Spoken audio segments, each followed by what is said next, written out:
नमस्कार दोस्तों, क्या भारत में इलेक्ट्रिक कारों का दौर आ गया है?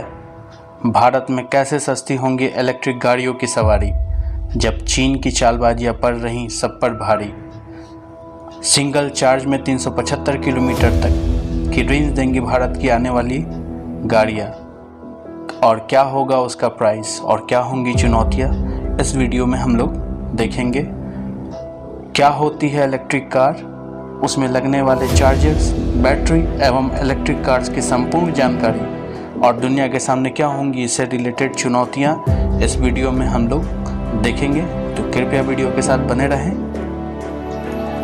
स्टडी विथ इंटरेस्ट के एजुकेशनल एंड टेक चैनल में आपका बहुत बहुत स्वागत है। अगर आपको हमारा चैनल पसंद आता है, यहाँ पे ज्ञान से जुड़ी जो भी बातें बताई जा रही हैं, अगर आपको पसंद आती है तो कृपया सब्सक्राइब करें। भारत समेत दुनिया भर के देशों में इलेक्ट्रिक मोबिलिटी पर जोर देने और फ्यूललेस कार बनाने के प्रयासों के तहत अब कार कंपनियां इलेक्ट्रिक कार बनाने पर फोकस कर रही हैं। भारत में Tata Motors, Hyundai, MG Mahindra, Mercedes समेत अन्य कई कंपनियों के इलेक्ट्रिक कारें लॉन्च हो चुकी हैं और आने वाले समय में कई और धांसू इलेक्ट्रिक कारें लॉन्च होने वाली है। इसी प्रयासों के तहत इटली की popular car maker company fiat Chrysler automobiles ने ऐलान किया है कि वह अगले साल तक अपनी 60% कारों का इलेक्ट्रिक वेरिएंट लॉन्च कर देगी, जिसमें फ्लैट 500X और फ्लैट टीपो समेत अन्य कारें हैं। हम भारत में इलेक्ट्रिक कारों की बात करते हैं तो टाटा मोटर्स की टाटा नेक्सॉन ईवी, एमजी की MG Z ES EV, Mahindra की EKU V100, हुंडई की हुंडई कोना इलेक्ट्रिक समेत अन्य कई कंपनियों की महंगी इलेक्ट्रिक कारें हैं, लेकिन इनकी बिक्री उतनी नहीं हो पा रही है जितनी होनी चाहिए। इसका कारण यह है कि भारत में इलेक्ट्रिक मोबिलिटी को बढ़ावा देने के लिए उस तरह का इंफ्रास्ट्रक्चर डेवलप नहीं हुआ है। हालांकि सरकार इस दिशा में काफ़ी प्रयासरत है और आने वाले समय में इलेक्ट्रिक व्हीकल्स का ही है। क्या भारत में इलेक्ट्रिक कारों का दौर आ गया है? कुछ सालों पहले क्या आपने ये सोचा था कि कोई इलेक्ट्रिक कार 10 लाख रुपए में आपकी हो सकती है? चलिए इस सवाल का जवाब हम खोजते हैं। हाल ही में हुए दिल्ली ऑटो एक्सपो में ऐसी कई कारें पेश की गई जिससे आपका इलेक्ट्रिक कार का सपना अब संभव लग रहा है। जैसे महिंद्रा एंड महिंद्रा ने अपनी मिनी XUV KUV 100 का एक इलेक्ट्रिक अवतार लॉन्च किया, जिसकी कीमत 8,25,000 रुपये या $11,600 रखी गई है। निजी गाड़ियों के अधिक खरीदारों के लिए भारत में उपलब्ध ये सबसे सस्ती इलेक्ट्रिक कार है। इसके बाद नंबर आता है टाटा मोटर्स की नेक्सॉन EV का। नेक्सॉन के इलेक्ट्रिक मॉडल की कीमत करीब 14 लाख रुपए या $20,000 है। टाटा मोटर्स कंपनी, जो जगुआर लैंड रोवर ब्रांड की भी मालकिन है, वो इलेक्ट्रिक कारों से जुड़ी अपनी योजना को लेकर बहुत उत्साहित है। इसलिए टाटा मोटर्स ने भी दिल्ली ऑटो एक्सपो में अपनी इलेक्ट्रिक SUV सिएरा का कॉन्सेप्ट मॉडल भी प्रदर्शित किया। इसके अलावा टाटा मोटर्स ने एक इलेक्ट्रिक हैचबैक कार, एक इलेक्ट्रिक बस और यहाँ तक कि एक इलेक्ट्रिक कमर्शियल ट्रक की भी नुमाइश की थी। हर 2 साल में होने वाली दिल्ली ऑटो एक्सपो में कमोबेश हर कार निर्माता कंपनी ने इस बार अपनी नुमाइश में स्वच्छ ईंधन, ग्रीन कार या इलेक्ट्रिक कार का जोर शोर से प्रचार किया। ऐसे में हम कह सकते हैं कि इस बार दिल्ली ऑटो एक्सपो का थीम स्वच्छ ईंधन, ग्रीन कार या इलेक्ट्रिक कार थी। और ऐसे में हर शख्स की जुबान पर एक ही बड़ा सवाल है, क्या भारत में इलेक्ट्रिक कारों का दौर आ गया है? टाटा मोटर्स के इलेक्ट्रिक व्हीकल्स यूनिट के प्रेसिडेंट शैलेश चंद्रा कहते हैं, मैं अभी भी ये कहने से बचूंगा कि भारत में इलेक्ट्रिक गाड़ियों का ज़माना आ गया है, क्योंकि अभी भारत की सड़कों पर इन गाड़ियों का इम्तिहान होना बाकी है। हालांकि शैलेश चंद्रा आगे ये भी जोड़ते हैं कि मुझे यकीन है कि अगर इलेक्ट्रिक गाड़ियों के कई विकल्प बाजार में आते हैं, फिर चाहे वो टाटा मोटर्स के हों या अन्य कंपनियों के, और शहरों में इलेक्ट्रिक गाड़ियों की चार्जिंग की सुविधाएं अगले 2-3 वर्षों में बढ़ती है, तो ये तय है कि आगे चलकर इलेक्ट्रिक गाड़ियों की मांग बढ़ेगी। लेकिन सर्किल्स CNBC TV 18 के एक सर्वे के अनुसार अगर आज भारतीय ग्राहक इलेक्ट्रिक वाहनों को तरजीह नहीं दे रहे हैं तो इसकी सबसे बड़ी वजह है उनकी महंगी कीमतें।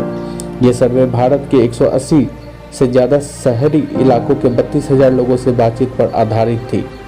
सर्वे का एक नतीजा ये भी निकाला गया कि करीब 65% लोग आज भी इलेक्ट्रिक कार खरीदने के लिए 15 लाख रुपए से कम ही खर्च करना चाहते हैं। लेकिन जब बाजार में नए और सस्ते विकल्प आ रहे हैं तो क्या भारतीय ग्राहक इलेक्ट्रिक कारें खरीदना शुरू करेंगे? अब हम लोग सरकार की भूमिका के बारे में बात करेंगे। भारत सरकार काफ़ी समय से स्वच्छ ईंधन पर आधारित गाड़ियों की खरीद को बढ़ावा देने का प्रयास कर रही है, लेकिन इलेक्ट्रिक कारों को लेकर सरकार की नीति पूरी तरह से स्पष्ट नहीं है। हाल ही में सरकार ने अपनी फेम योजना के दूसरे फेज की घोषणा की थी। साथ ही सरकार ने 2019 से 2022 के दौरान इलेक्ट्रिक वाहनों के लिए अपने फंड को 10 गुना बढ़ाकर 10,000 करोड़ कर दिया था। Society of Indian automotive manufacturers SIAM के महानिदेशक राजेश मेनन कहते हैं, आज बहुत सी कंपनियां इलेक्ट्रिक गाड़ियां बाजार में उतार रही हैं। इसकी प्रमुख वजह है सरकार की फेम 2 नीति की खूबियां। इससे कमर्शियल सेक्टर में इलेक्ट्रिक वाहनों जैसे बसों, ट्रकों और टैक्सियों को बढ़ावा मिलेगा। इससे धीरे धीरे इनकी मांग बढ़ेगी, लेकिन यही समस्या की असली जड़ है। फेम यानी faster adoption and manufacturing of hybrid and electric vehicles in India, यह केंद्र सरकार की एक योजना है जो केवल सार्वजनिक परिवहन के लिए इलेक्ट्रिक गाड़ियां बनाने वालों और इन्हें खरीदने वालों को प्रोत्साहन देती है। अब हम उन गाड़ियों पर नज़र डालते हैं जो इस साल भारत में लॉन्च होने वाली है। हमारी सबसे पहली गाड़ी है स्टॉर्म R3, एक 3 व्हीलर इलेक्ट्रिक कार है जिसमें ग्राहकों को 2 सीट्स और बड़ी सनरूफ दी जाती है। इस कार की शुरुआती कीमत 4.5 लाख रुपए रखी गई है।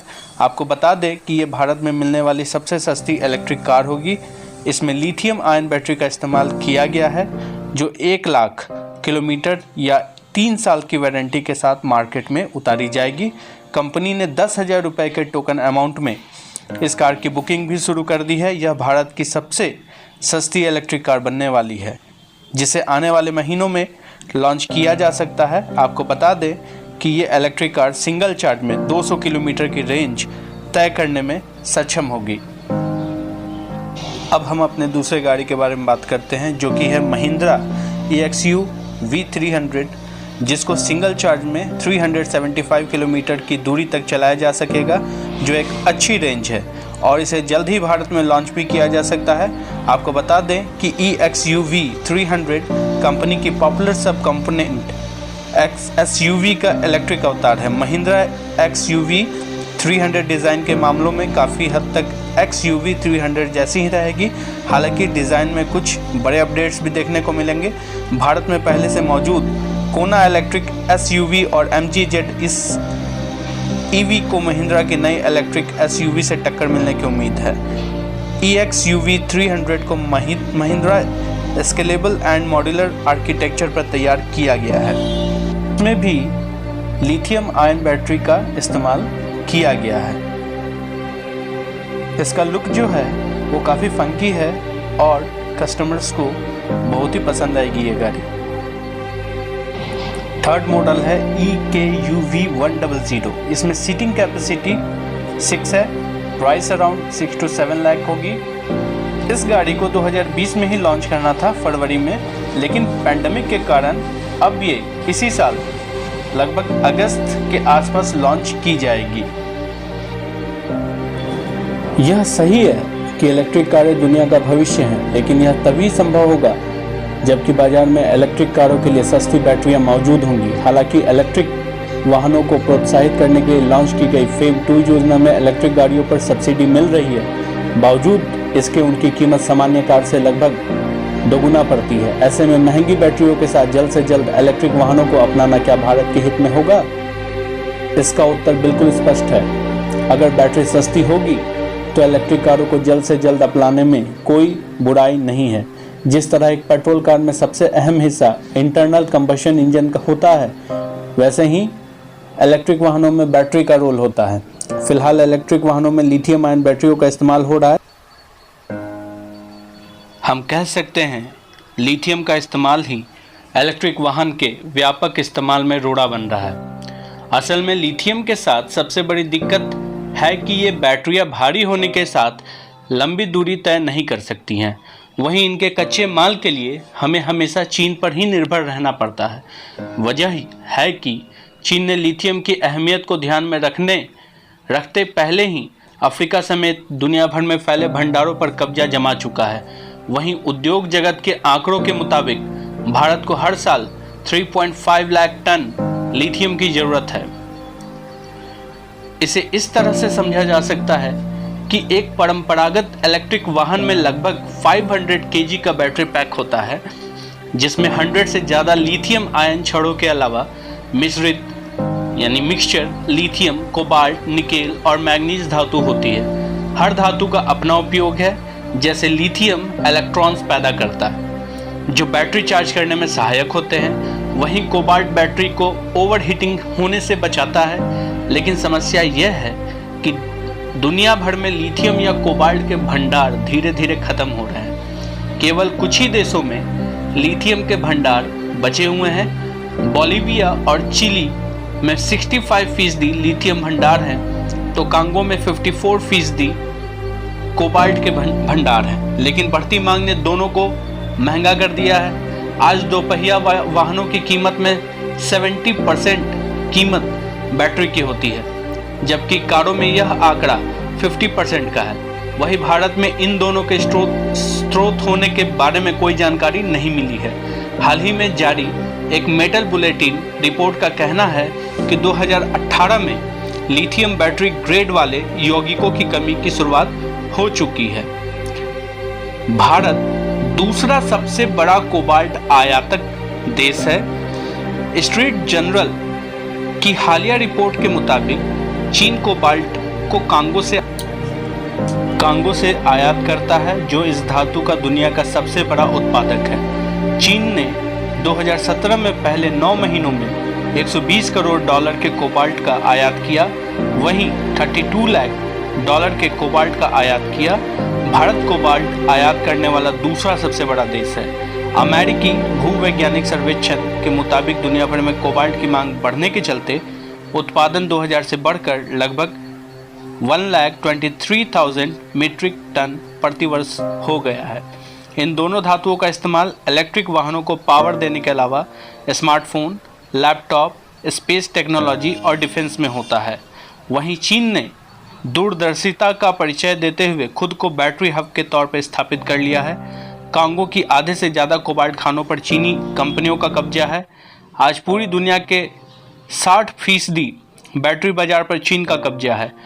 वहीं वह लगातार कार्गो, बोलिविया, चिली और ऑस्ट्रेलिया में अपनी पहुंच बढ़ा रहा है, जिसके बाद इलेक्ट्रिक वाहनों को सप्लाई होने वाले कोबाल्ट और लिथियम को लेकर चीन पर हमारी निर्भरता बढ़ती जा रही है।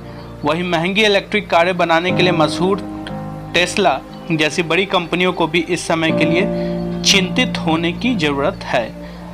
कंपनियों ने बदली रणनीति, लेकिन अब कई कंपनियों को चीन की इस रणनीति का अंदाजा होने लगा है। कई देशों ने लिथियम आयन वाली बैटरियों की जगह नेक्स्ट जनरेशन बैटरियां विकसित करने की कोशिशें शुरू कर दी है। पैनासोनिक, टेस्ला, टोयोटा इनमें सबसे आगे है। भारत में भी टेस्ला ने फैक्ट्री लगाने में दिलचस्पी दिखाई है। इन कंपनियों की कोशिश है कि कैसे कोबाल्ट के इस्तेमाल को कम किया जाए और इसकी जगह सल्फर, सोडियम और मैग्नीशियम का इस्तेमाल किया जाए। वहीं फ्यूल सेल्स का इस्तेमाल भी उपयोगी साबित हो सकता है। फ्यूल सेल से चलने वाले इलेक्ट्रिक वाहनों में हाइड्रोजन का इस्तेमाल किया जाता है, जो केवल पानी की भाप और गर्म हवा का उत्सर्जन करते हैं। लेकिन इसमें सबसे बड़ी ज़रूरत इसकी कीमतों में कमी लाने की है। जनरल मोटर्स और एयरबस पहले ही ग्लोबल हाइड्रोजन काउंसिल का हिस्सा है, जो फ्यूल सेल के जरिए परिवहन को बढ़ावा देना चाहती है। चीन से आती है घटिया क्वालिटी की बैटरियां। वही भारत के लिए इलेक्ट्रिक वाहनों के सपने को सही अंजाम तक पहुंचाने के लिए दो ही विकल्प बचे हैं। या तो वह महंगा कोबाल्ट और लिथियम खरीदे और बैटरी के निर्माण में अपनी विशेषज्ञता हासिल करे, या फिर चीन से बैटरियों का आयात करे। लेकिन चीन से आयात बैटरियों की क्वालिटी इतनी घटिया है कि इसका भारत के इलेक्ट्रिक प्रोग्राम पर नकारात्मक प्रभाव पड़ सकता है। भारत में इलेक्ट्रिक व्हीकल्स कार्यक्रम से जुड़े एक अधिकारी का कहना है कि बैटरी टेक्नोलॉजी लगातार बदल रही है और पुरानी बैटरियों का वहाँ कोई बाजार नहीं है, जिसके चलते चीन में 2M दर्जे के बैटरी निर्माता भारत में ये बैटरियाँ बेच रहे हैं क्योंकि चीन में उनका कोई खरीदार नहीं है। लेकिन अधिकांश कंपनियां बैटरी बनाने की जगह इंपोर्ट करना पसंद करती है। अकेले भारत में ही इलेक्ट्रिक स्कूटरों में 90% से ज़्यादा पार्ट्स चीन से आते हैं। वही भारतीय कारों में 10 से 15% पार्ट्स आयातित होते हैं, जबकि इलेक्ट्रिक वाहनों में आयात निर्भरता 70% से ज़्यादा होगी। इलेक्ट्रिक वाहन ऑटोमोबाइल सेक्टर का भविष्य है, लेकिन भविष्य तभी उज्जवल हो सकता है जब नई टेक्नोलॉजी वाली सस्ती बैटरियां भारत में उपलब्ध हो, जिसकी अभी से ही शुरुआत करने की ज़रूरत है। भारत को अगले 10 सालों में नेक्स्ट जनरेशन बैटरी टेक्नोलॉजी में मार्केट लीडर बनने की तैयारी अभी से करनी होगी, जिसके लिए एक्सपर्ट्स के साथ स्टार्टअप्स को भी आगे बढ़ाना होगा। उन्हें रिसर्च के लिए फंडिंग मुहैया करानी होगी। इसके लिए हमें IIT रुड़की के एक स्टार्टअप Log9 मटेरियल से सबक लेने की ज़रूरत है, जिसने ग्रेफेन से बनी मेटल एयर बैटरी बनाई है, जिसे एल्युमिनियम को एनोड, हवा को कैथोड और पानी को इलेक्ट्रोलाइट की तरह इस्तेमाल किया जाता है। इससे बैटरी को रिचार्ज करने की भी ज़रूरत नहीं होती और हर 100 किलोमीटर पर पानी से रिफ्यूल करना पड़ता है। ना तो इसमें लिथियम का इस्तेमाल होता है, ना ही कोबाल्ट का। वही इनकी बैटरी लगी रेंजर डेमो कार एक बार में 1000 किलोमीटर तक चली जाती है, जिसके बाद केवल एल्युमिनियम बदलना पड़ता है, जिसे मिनटों में बदला जा सकता है। भारत में इलेक्ट्रिक वाहनों को फुल स्पीड से में दौड़ने के लिए दो बातों पर ध्यान देने की ज़रूरत है। पहला, इलेक्ट्रिक वाहनों में से गैर जरूरी पार्ट्स जैसे मल्टीपल स्पीड ट्रांसमिशन को ख़त्म किया जाए, क्योंकि इलेक्ट्रिक मोटर्स एक ही तरह का टॉर्क जनरेट करती है, इसलिए उसमें क्लच और गियर बॉक्स की कोई ज़रूरत नहीं है। चूँकि इलेक्ट्रिक गाड़ियाँ प्रदूषण रहित होती है, तो इसमें एग्जॉस्ट पाइप लगाने की कोई आवश्यकता नहीं है। एक इलेक्ट्रिक वाहन में तकरीबन 20 मूविंग पार्ट्स होते हैं, जबकि सामान्य पेट्रोल या डीजल गाड़ी में यह संख्या 2000 से ज़्यादा अधिक हो सकती है। तो दोस्तों, अगर मेरे द्वारा दी गई इन्फॉर्मेशन आपको अच्छी लगी तो आप हमारे चैनल को सब्सक्राइब करना ना भूलें। धन्यवाद।